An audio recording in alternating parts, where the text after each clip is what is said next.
Hogsback Brooklands Goldstar.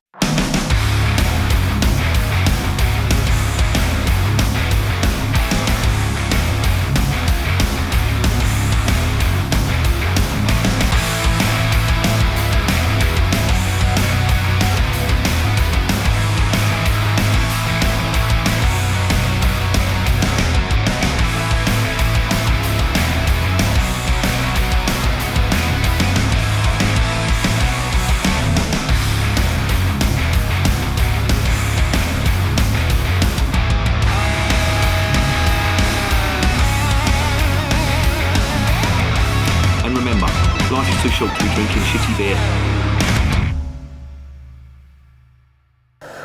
Welcome to a special edition of Bands, Bikes and Booze Reviews. Firstly, I'm back, believe it or not. No more COVID for me. Well, I'm saying that, I've still got a little bit of a cough, but the worst of it's over. And I want to say this before I go any further. I want to say a big thank you to everybody who left messages on the last video that I put up. Worryingly, it got more views than most of my videos. So I'm not sure whether people wanted to see me suffering with COVID or whether they were genuinely concerned. I think it's the latter, because I want to say a big thank you to everybody who left messages of support and wishing me a quick recovery. That's very much appreciated, and I will respond to each and every one of them when I get time, but really do appreciate that. That does mean a lot to me, and yeah, it wasn't nice. I don't know whether any of you have had COVID before. A couple of you have said in the comments that you did. Needless to say, it's not very nice. It's the first time I've had it. My missus caught it and my stepdaughter caught it as well. They've had it before. They didn't get it as bad. It was the first time for me, and for the first week it actually really did knock me for six, because the fatigue that I had, I just couldn't function. And yeah, I had all the other symptoms. I had the cough, I had the loss of taste, the loss of smell. Thankfully that's come back, and that came back quite quickly. So it wasn't all bad. Now, I did have 2 vaccinations. I didn't get the booster, and I'm not going to go into the whole whether you're pro or anti-vax and all that. Do what you want. I could not give a monkeys. I got 2, and then I decided not to. Not because I think fucking Bill Gates is trying to turn me into a magnet or something like that, but I just didn't feel comfortable getting it, and whether it's helped or not, I don't know. I think it was, well, that must have been the first time round. So it's nearly a year since I've had a vaccination. So whether it's any good or not, or whether it's made me any more resilient to it or not, I don't know. But that's the situation now. This is going to be my first beer in 2 weeks. Yeah, I think it's 2 weeks. And have I felt any better from not drinking? No, I haven't. It's not made any difference whatsoever, probably because I had COVID and I felt like a bag of shite. But this stuff, I bought it 2 Sundays ago, and I was actually at the Brooklands Museum. And there's a reason I was at the Brooklands Museum. Whether you know about it or not, it's pretty local to me. It's actually Surrey, which is the next county. I'm in Kent, and Surrey is the next county. My sister lives there. I will say, no offence to anybody who lives in Surrey, but Surrey is one of the most boring counties I have ever been to. But the Brooklands Museum is quite interesting. Now, if you're wondering what it is, it's basically a motor museum, and everything car, automobile, motorcycle, it's there. And if you're a petrol head, then you obviously know about it, or you've even been there before. Now, the reason I went down there is I got a call from my motorbike mechanic, and he's based in Maidstone, and he said to me, would I come down to Brooklands with him on the Sunday to give him a hand with his bikes. He's got 3 custom bikes that he's built. He's a very, very talented motorcycle mechanic and custom bike builder. And he asked me to go down there with him and a mate to look after the bikes, because they were going to ride up Test Hill. Now, if you're wondering what Test Hill is, it's part of the Brooklands Museum, and it's basically a hill that was designed for testing cars and basically testing the torque.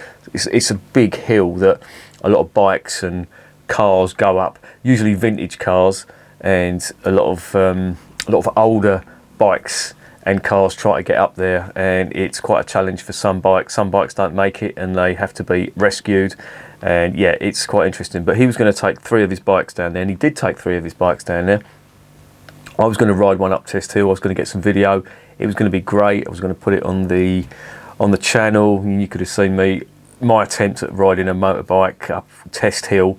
To be honest, the bike he'd given me, my Harleys would have pissed it, because they're all about the torque, and getting up a big hill is what you need. You don't need horsepower. You need low end snot, and that's what my Harleys have got in abundance. And there would have been no point. I mean, I've done worse hills when I went on tour in Europe on my bikes, but the challenge is to get an old bike up that hill. And he had he had 3 bikes, and the one I was going to ride was I think it was a little tiddly 210cc or something like that. And yeah, it would have been interesting. But on the day, Brooklands, they fucked up basically, and they said that we've got to go to this meeting beforehand, and it was timed at 10 o'clock, and we were supposed to do the test hill at 2 o'clock. And when we got there at 12 o'clock, they said, have you got your disclaimer form? We didn't know anything about it, nobody told us, and they said, well, if you haven't filled it in, it's too late, you can't do it. So the whole rigmarole of getting 3 motorbikes in the back of a van from Maidstone over to Surrey, getting them, unloading them, setting them up, getting them all ready and primed for this ride up Test Hill was all in vain, because in the end we weren't allowed to do it. And I had the hump, my motorcycle mechanic had the hump, and his mate had the hump as well, and quite rightly so. And I complained to Brooklands, and there was nothing. They were just totally oblivious to it. They basically couldn't give a shit, which is really annoying, because that was a day out that we'd planned, and we were going to film it and everything. It was going to be great, and obviously he's trying to promote his business now, and he was trying to showcase the bikes. The bike's got a hell of a lot of interest. I'll put some photos and video at the end of this video and show you exactly what I'm talking about. But they're really nice custom bikes, and they got a hell of a lot of interest, and they would have been real head turners for going up Test Hill. And a lot of people, there would have been a lot of footage of it and all that, and that all just went by the wayside. And he was rightly pissed off, and I was as well. I wouldn't say it was a waste of a day, because Brooklands Museum is quite interesting. There's a lot of stuff to see up there, not just motorcycles, but there's aeroplanes as well. It's a bit of an air museum going on there. They've got a Harrier jump jet. Concorde is there. They've got a lot of Second World War aircraft. They've got a Vickers Wellington, I think, that was taken out of Loch Ness, which is absolutely amazing, in amazing condition. And you can see that right up close. And yeah, it's a really interesting place to go. So I'm not going to say the day was completely wasted, but it was very disappointing. And yeah, Brooklands, you need to fucking sort out the organisation, because it took me an hour to get in there as well. And apparently I took the car down there. I didn't take the bike, because there was going to be 3 bikes down there. But I took the car down there, and yeah, I queued for an hour at the wrong entrance. I could see all the bikes queuing up, and they was all going in. But I was milling my way through in a car, and of course all the bikes were cutting in front of me. It took me an hour. When I got to the gate, the bloke said, "Oh, we're not letting cars in here. You've got to spin round and go around to the other entrance." So that was a complete and utter waste of time. So that should have been a fucking omen of how the day was going to go. Anyway, that's all I'm going to say. I'll put some video up at the end, show you a little bit about Brooklands and all that, some of the photos and the video that I took.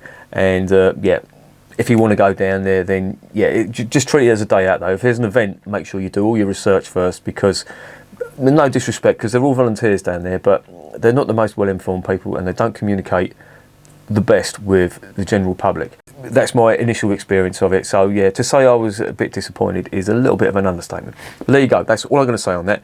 Let's get on to the beer. Right, this is the Hogsback Goldstar. Now this is brewed by the Hogsback Brewery. They're based in Surrey. I've reviewed one of their beers on the channel, and it's the TEA, the Traditional English Ale. That was a fantastic beer. I've done a shootout with Timothy Taylor, landlord. That's coming up soon. I thought I'd do this one first, because this is my first beer back after 2 weeks, and I wanted to give you a little bit of an update on the whole COVID situation. But I bought this at the museum, and I thought, on the way out, I thought, I'm not buying any of your fucking merch, because I had the right I mean, I was not happy. But then I saw a beer, and I thought, oh, fuck it, yeah, I might do. And yeah, I thought, oh yeah, I'll get this, because I've not seen this before. I've not seen it in a supermarket before, and I thought, yeah, I'll give that a go. And I took it up to the counter. I said, oh, yeah, I'll have one of these, please, mate. And he went, right, okay, that'll be a £5. That cost me a fucking fiver, this, so it better be good. The reason I did spend a fiver on it, and it's not that normally, it's only because this was in the museum. I think you can buy this direct from the brewer and it's quite cheap. However, as I always say with some of these regional beers from down south where I am, some of the local Kent beers and some from the south east and the southern counties, I don't know what the availability is going to be like up north, because as you know, these beers are quite regional and their distribution isn't great. So I think if you're going to get this and you live up north, I think you're going to have to do it online, unless you're very lucky, of course. But as I say, this is brewed for the museum, but it's available online elsewhere. So it's not you have to go to the museum to get it. But it's called Goldstar. Goldstar is the name of a medal that was issued, I think it was back in 1909. Brooklands has a racetrack as well, and there's a Mercedes Centre, Mercedes World I think it's called, or something like that, and that's right by it as well. If you've ever been over the M25 and you've been going past Surrey, around Woking, around that way, yeah, I think you can see it from the motorway. And yeah, it's quite an interesting, as I say, if you're a petrol head. But this beer has been brewed for that museum, and it's one of these beers that if it hadn't have come from a brewery with such a good reputation, I probably would have given it a swerve. Now, I've done the history of the Hogsback Brewery before. I've done it on the TEA. I've reviewed that twice. So if you want to look on the channel and get the history of the brewery, then it's on there. I'm not going to go through it here because I've been talking too much. So without further ado, let's finally get onto the beer.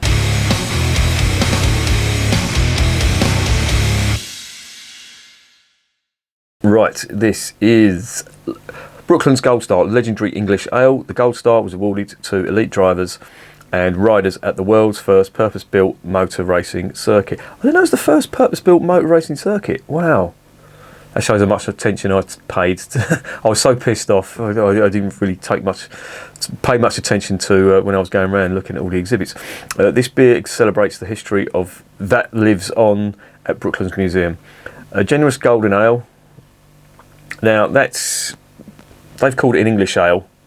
It didn't say it was a golden ale. I suppose Goldstar should have given it away, but I thought it was just an English ale in the style of the TEA stuff. But they called it a golden ale, and golden ale is very hit and miss with me. I've had a couple of good ones. That St Peter's Jubilee ale, that was a fantastic golden ale. I really enjoyed that, but I've had some absolute shitters. Anyway, a generous golden ale with a hint of citrus, full of body and character, epitomising the Goldstar spirit, will complement spicy dishes such as great and much. What does that say? And much as. Am I being fucking stupid? Will complement spicy dishes as much as great British food. As much as great British food classics. God, that was fucking painful. I'm getting worse and worse. It's 440ml, and this is a 500ml bottle. And the label is here. Brooklands Goldstar. Got a Goldstar racing driver on the front. There is the back of the label. Hogsback. Now, as I say, Hogsback are a good brewery. I do like what they do. They're very much in the tradition of the local brewer. And if I was to compare them with a Kent brewer, I'd say they're something like Old Dairy. They're on that sort of scale. Very local, very nice beers though, from what I've tasted. So, without further ado, let's get into my first beer for 2 weeks.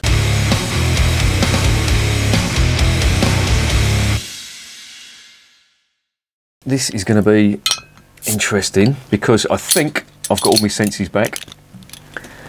So, hopefully I'll be getting the aromas and all the flavours. There is the cap, Hogsback. Now, as I say, I do recommend the TEA, the traditional English ale. That is a fantastic beer. If you like your old style English ales, that is brilliant. It's up there with the Hook Norton stuff and all the other good English ales. But there you go. Let's get this into the glass.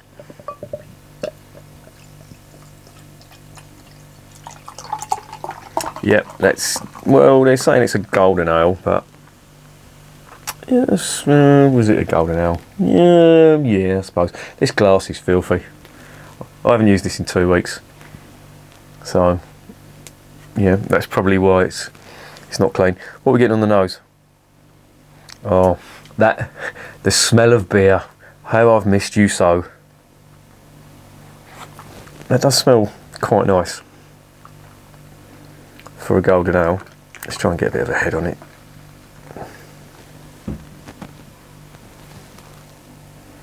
Yeah, citrusy. But the aromas aren't big. Now, I've got to put a caveat there. I may not have got all my sense of smell back, but I can get some citrus aromas there. Quite sweet as well. And that's all really. Christ, I really hope that I thought my sense of smell was back, but it may not be as fine-tuned as it used to be. I can definitely get some sweet citrusy aroma. There's a little bit of biscuit malt in there as well. Now I'm really hoping that the aromas aren't big on this, because if the aromas are big, then I'm missing out. Oh well, let's see what it tastes like.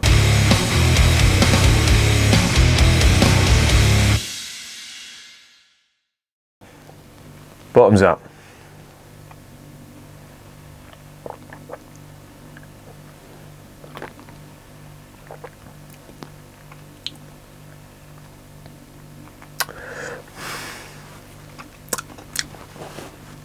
Do you know what I should have done? I should have started on a can of Budvar just to see if it's tasted the same, because I don't know what to make of this. I'm not getting any aftertaste on it whatsoever.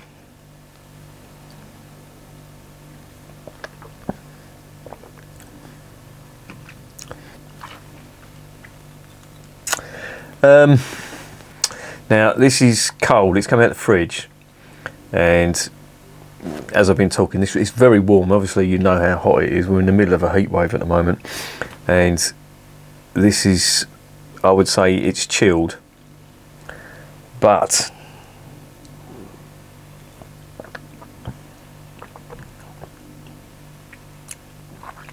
not much flavour,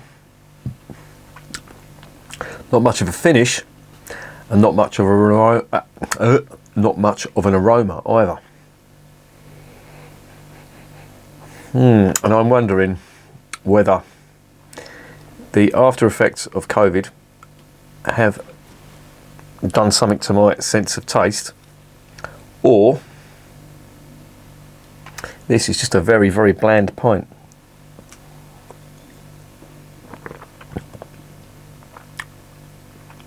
Because there really isn't much in that at all. I'll tell you what I'm going to do. I have got a bottle of Chimay in the fridge. Now that's a real strong flavoured Belgian triple. I'm going to open that up and I'm going to see, because if I can't taste that, then I'm going to be doing this a disservice. I shall be back presently. Right, here I am with my bottle of Chimay. This is one of my Belgian fridge fillers. I can get Vestmaal and I can get Chimay from the local Morrisons. Normally, I'll get both, but I think I've done the Vestmaal already. I normally get one of each. This is £3 a bottle. I've reviewed this on the channel. It's a fantastic beer, and it's just full of Belgian goodness. Now I'm putting it into a tulip glass so I can get the aromas better. And do you know what? Let me just taste it.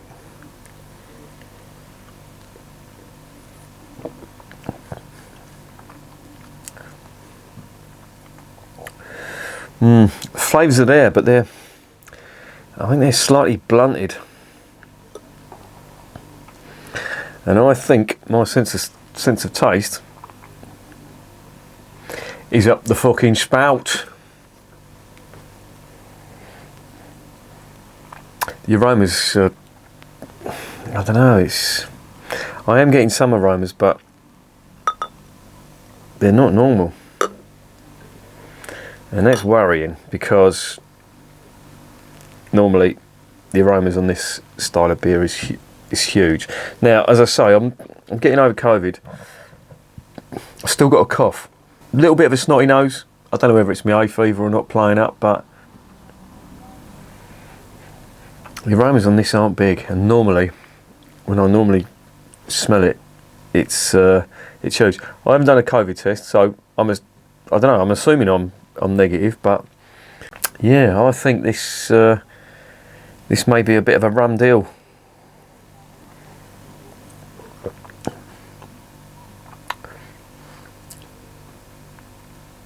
It's not the same, and unless Chimay quality control has gone up the Sony, which I very, very much doubt, I personally think that my sense of smell and taste are a bit skewed. Now, that's really cold, so it could be that the temperature is masking a lot of the flavours. Is it doing it to this beer though? I'm not getting any aroma on that at all now. Oh Jesus!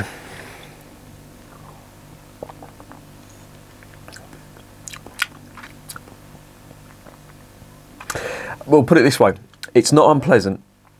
There isn't any nasties in there. But at the moment, it's tasting like a Marston's beer, just devoid of any real flavour, and I'm sure that's not the case. Oh fuck it, I was really looking forward to this as well. What a fucking ball ache.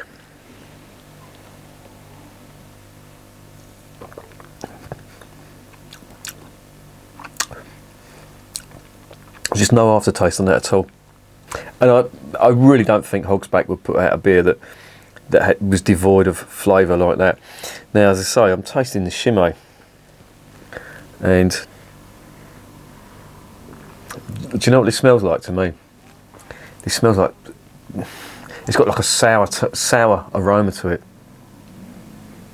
There's definitely a little bit of coriander and clove in there, but it's not big. Normally the aromas on these are huge. I'm putting it in a tulip glass. It should be funneling up all them aromas, and I'm just not smelling them at all.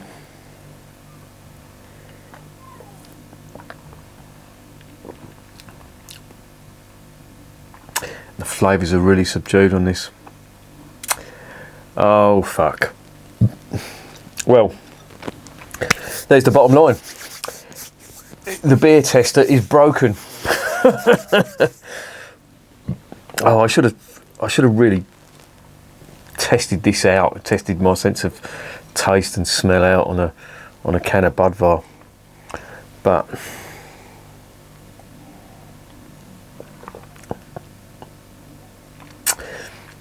that just tastes like a cold fizzy liquid to me. There isn't much flavour in it at all, and there's no point in me trying to describe the flavours to you, because I think my sense of taste is still not 100%, because if I'm getting not much flavour from a Chimay, then the flavours on the Golden Ale are going to be even subtle. Well, they're not subtle in this, but they're going to be a hell of a lot more subtle on that one, and that's a fucking massive pain in the bollocks.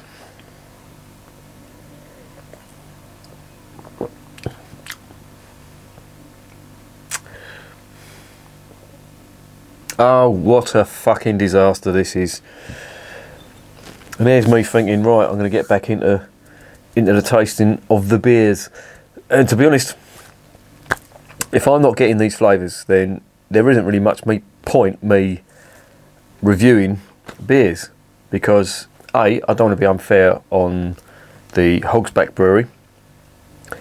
B, I don't want to give you dodgy advice saying this doesn't taste of anything, because I'm sure it does.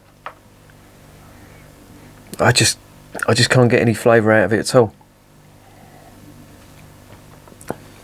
And I don't think it's the beer. I think it's me.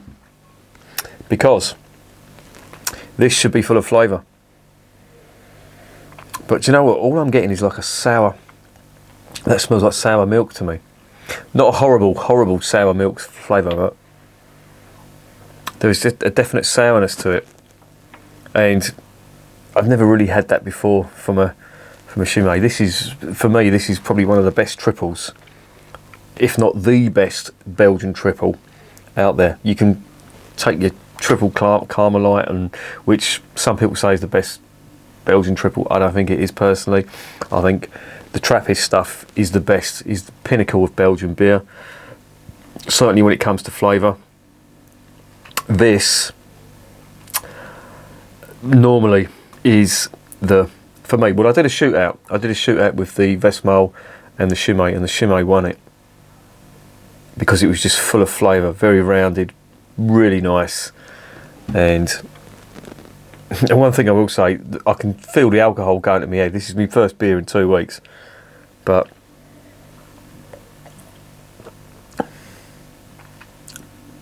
I'm just not getting the flavour.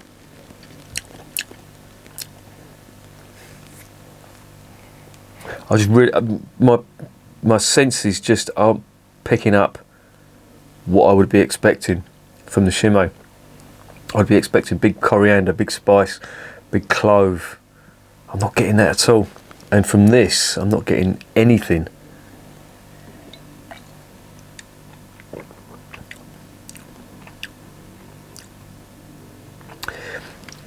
It would be remiss of me to even give a verdict on the Brooklands Goldstar beer because basically my senses are busted, and I thought I was over COVID. I'm not shivering, I haven't got a temperature, and I thought, yeah, let's get back into the beer. But to be honest, and I really do apologise for this, but I'm not I'm not working. Oh, what a fucking pain in the arse.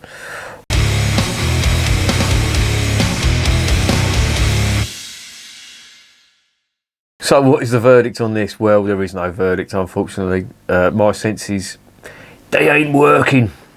And I don't know what I'm going to have to do now. There's no point in me doing any more beer reviews.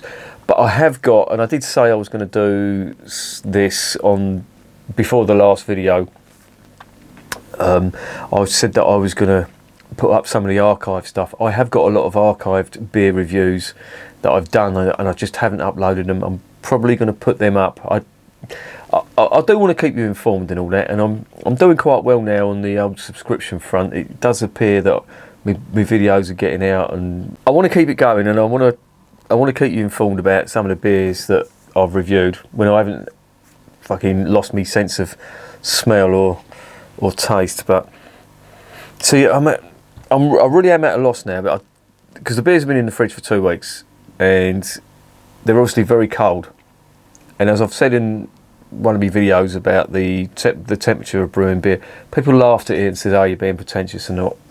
I don't give a fuck what anyone says. Science is on my side when I say the temperature of the beer does affect the flavour. And if you can come up with a scientific counterclaim to that, then I'm all ears. But so far, all the scientific research has said that if your beer's extremely cold, then your flavour is going to die. Now, that's been in the fridge for 2 weeks. This is warmed up slightly, and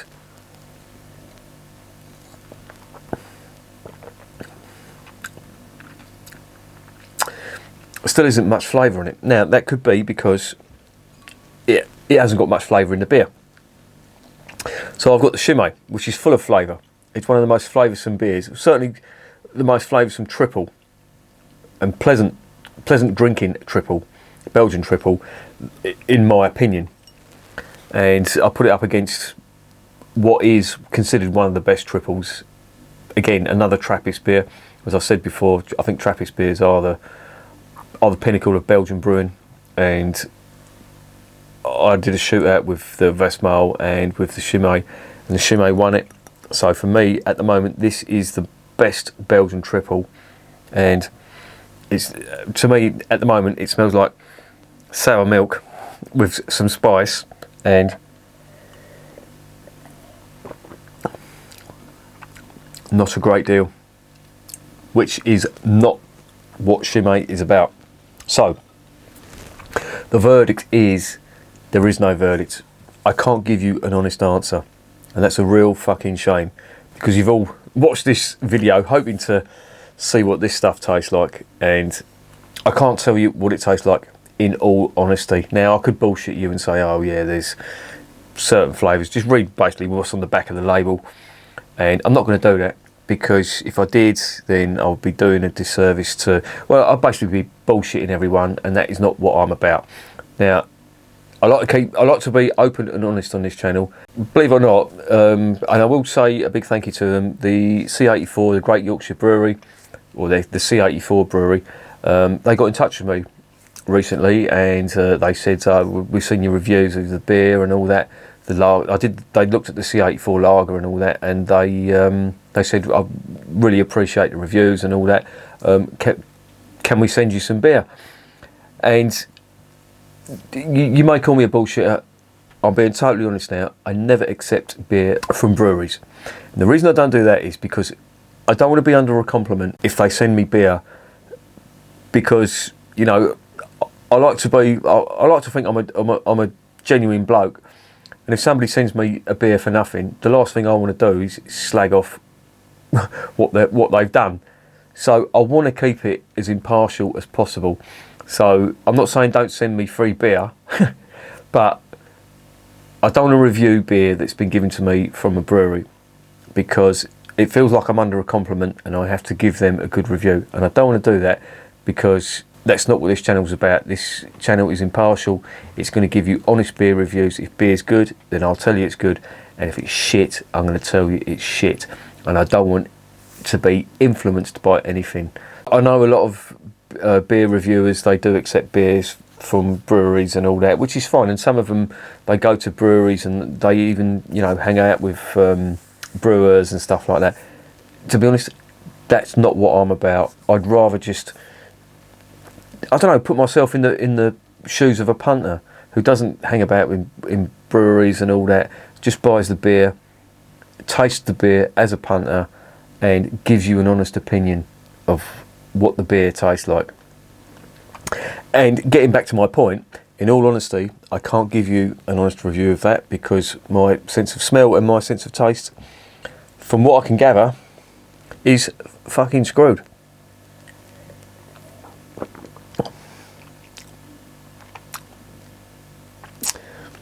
It's just not happening, and I really don't know. I mean, I've got two things going against me now. These beers have been in the fridge for a while. I've taken them out, and they're really cold. As I said before, the temperature of a beer is really important. People don't put a lot of emphasis on, you know, cold beers, and you know, the Americans take the piss out of the Brits for what they call drinking warm beer. It's not warm. It's how it should be. It's how it should be drunk. You know, cellar temperature. That's the temperature that ale should be drunk at, and there's a reason for it. But I don't think that's the culprit at the moment. I think it's my sense of smell and taste, and that's really pissed me off. So I'm not going to give you a verdict on this. There's going to be no mark. There is going to be no congratulating or slagging off the Hogsback Brewery for doing this. I just can't give you a verdict, which is a real shame. But they are a good brewery, I will say that. The TEA, if you do get a chance to get it, I know, as I've mentioned before, about the whole regional thing about these breweries, and there are some hidden gems. If you really are into your beer, then it's worth going online and getting a few beers from really good breweries. Hook Norton are another one, although Hook Norton, they do tend to get into the supermarkets. They're from Oxfordshire, and they're sort of Middle England, so you may be able to get them a little bit further north and all that, but there are some hidden gems, and it's worth buying off the breweries, and of course supporting these breweries as well. But today there will be no verdict on that one, unfortunately, and I hate to do this to you, but I can't give you an opinion, and I'm basically fucking broken.